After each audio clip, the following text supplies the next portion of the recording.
I told my friends what I'm about to tell you, and they urged me to share it here. It happened back in December, about a week before Christmas. I'm a 32-year-old guy, currently using my GI Bill to go to college in a city in one of the mountain time zone states. I'm so busy with school and work, so I don't have time to go out and socialize often. So I have to rely on a lot of the apps to go on dates. I matched with this really cute girl around my age, and we had a good conversation, and then we scheduled a date. It was at a bar restaurant, not far for either of us to drive, so it was easy. She was very pretty in person, and we got along great. During our conversation, I found out that she worked in a non-cop role at the police station, like a receptionist essentially.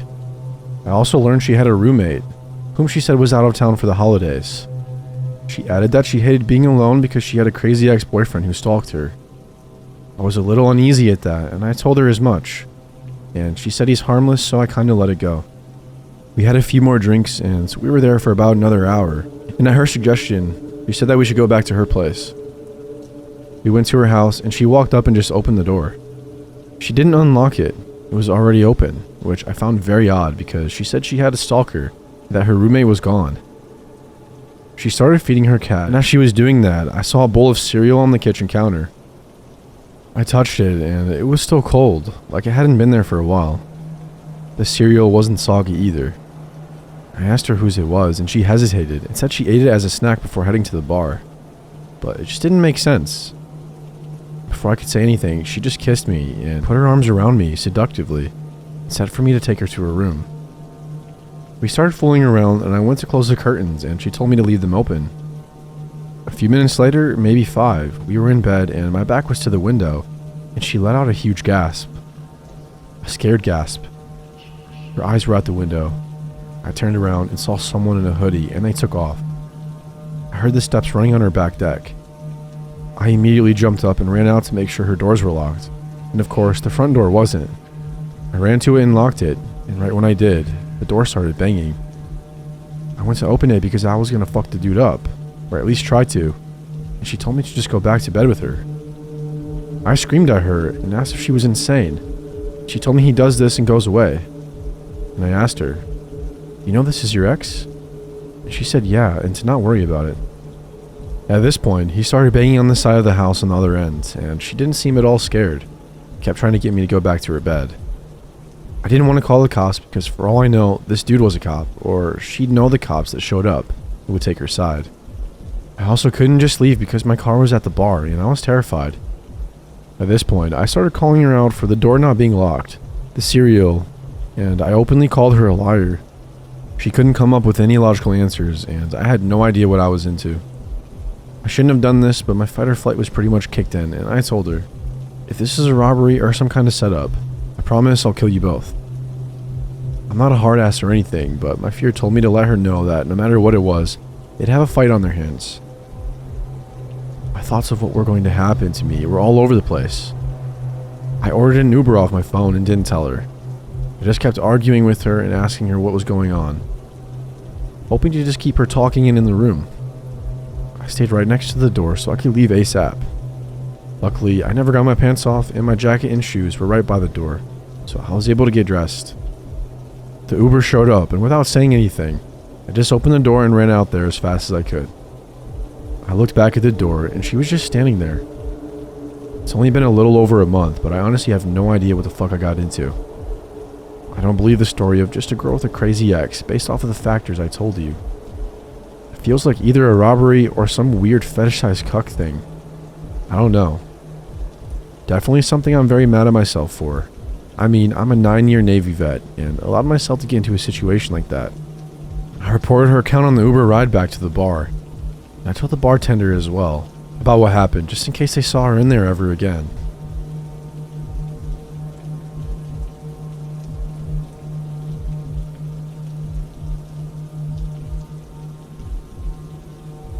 This happened about 6 years ago. I was single and on Bumble. I met a guy named Zach, and after talking a bit, we agreed to meet. We went out for dinner and got on well. He had even brought flowers and arranged with the waiters to put them on the table, which I thought was unexpected but nice. He had been to a good school, had a good job, and was polite and funny. He basically checked every box on paper. He told stories about his friends and family. All seemed totally normal. We went for drinks after dinner and went home. The next morning, I got a text from him. I had a great time. Let's do it again. Although there was nothing wrong with him, I just didn't feel a spark, so I said, "Thanks so much for a great night," and explained it wasn't really what I was looking for, but had a nice time meeting him. I expected that to be it, or for him to say no worries, but I got another text. What was wrong? Least you can do is give it another chance. He offered drinks nearby, and I didn't answer. That's where things took a turn. Zach started sending me extremely long messages. How dare you do this? We had something really special. I've talked to all my friends, and they say it sounded like it was something special too. He would get angry and say, "You're selfish and heartless. How can you hurt me like this? The least you can do is answer me." And then he would apologize. "Hey, I'm so sorry. I'm a good guy. I just feel so strongly about this because I've never felt this way before, and I know this is true love. I need to know why you don't see it too. Please just tell me what went wrong. Let me give you the chance to see what I see." It went on and on and on. Essay-length messages about how he felt about me and what we could be together. This continued all day every day for around a week, 20 plus long messages a day. He would also continuously call me. By the weekend, I was getting calls almost every 10 minutes. My doorbell had also started to ring continuously. When I checked the door camera, whoever it was crouching down, so I couldn't see them. That day, I blocked his number. I didn't get any more surprise visits, and I moved shortly after. In the following years, I met someone, and we have a son together. Life went on. But in the last week, I checked my LinkedIn and Instagram. I had 2 new requests, both from Zach.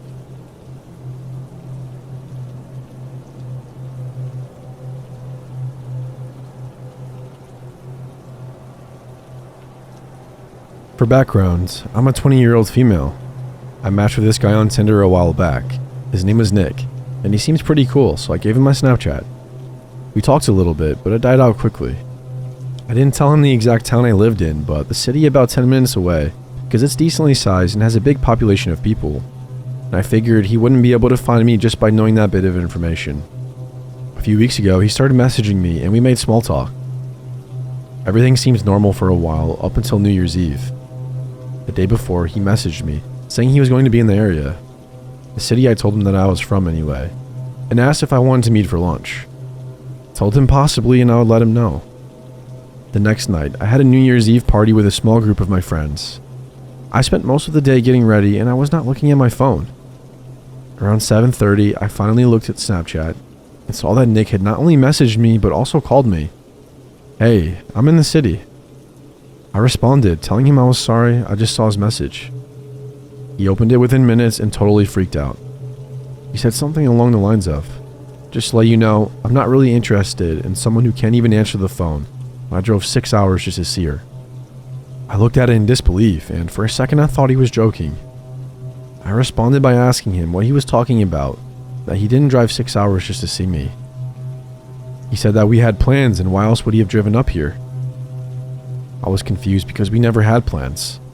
He told me that he was going to be in the area, which made me think he was here for work, or to visit a friend. It's not uncommon for people to travel here for work. I explained this to him and told him that we did not have plans, and I didn't ask him to drive all that way for me. He told me he sat around for 2 hours waiting for me and bought me flowers. Again, I was confused because we never planned a time or place to meet, and had never confirmed plans at all. You don't make plans just by telling someone you are going to be in the area. I apologized, but told him again that we never had plans. He asked me to make it up to him, that I had to drive up and see him tomorrow. Yeah, fuck that. I remembered that I had my location shared on Snapchat, so he easily could have shown up at my house. I turned off my location, but kept him on Snapchat in case he tries to show up at my house. Luckily, I've not heard from him since. My dad is a retired police officer and has a gun, and not afraid to use it. So, Tinder creep who drove 6 hours for me, that's not me.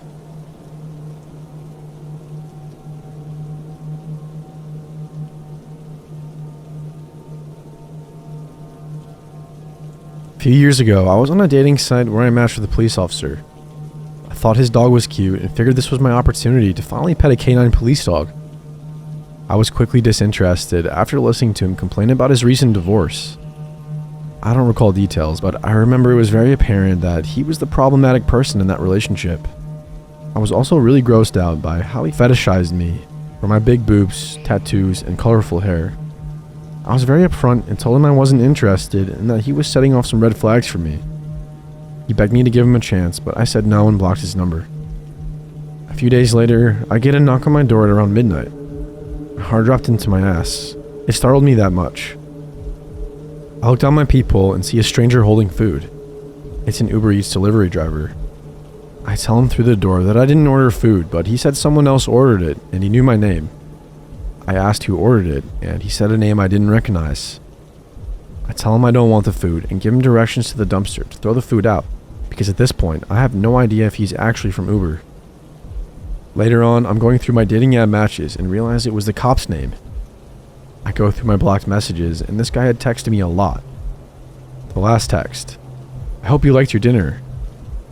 I decide it's best I unblock this man so I can keep an eye on what he is saying, in case I need to be worried about my safety, or if I'm going to need to go buy some bear mace to drop a cop. A few weeks later, I'm at work. I'm a hairstylist, and I get a call from a number I don't recognize. I answer because I assume it's a new client. The voice on the other line says, "Hey Rachel, I'm at Starbucks across the street. What's your drink order?" I ask, "Who's this? I don't have you in my appointment book," assuming it's a regular, and I made a scheduling error. He says his name, and again, my heart drops into my ass. How does he know where I work?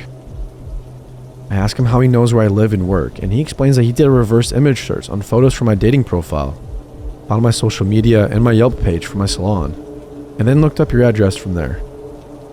I tell him I'm calling his station and reporting him for stalking, and if he ever comes near me, I will consider it a threat, and I will be ready to physically defend myself. After all that, he still begs me to give him a chance. I hang up, call the police station he works for, a very small town, and complain. They won't even let me email screenshots of my creepy texts. I could tell nothing would be done. The lady literally said, "Oh, I'm sorry, he's going through a lot right now." Literally treat it like he's a victim. He mostly left me alone after, but I was so scared living alone for the first time in my life. I have a semi-popular meme page on Instagram with about 8,000 followers. I sifted through and found like 5 of his accounts. I blocked them and moved on. This was several years ago, but all these memories came flooding back when I noticed a familiar profile photo on an account that commented on a post. I must have missed an account of his when blocking. I had posted a photo of me holding 2 big tunas I caught on a fishing trip, and he commented, "Wow, I wish I was one of those fish. I'd love to know what it's like to be held by you."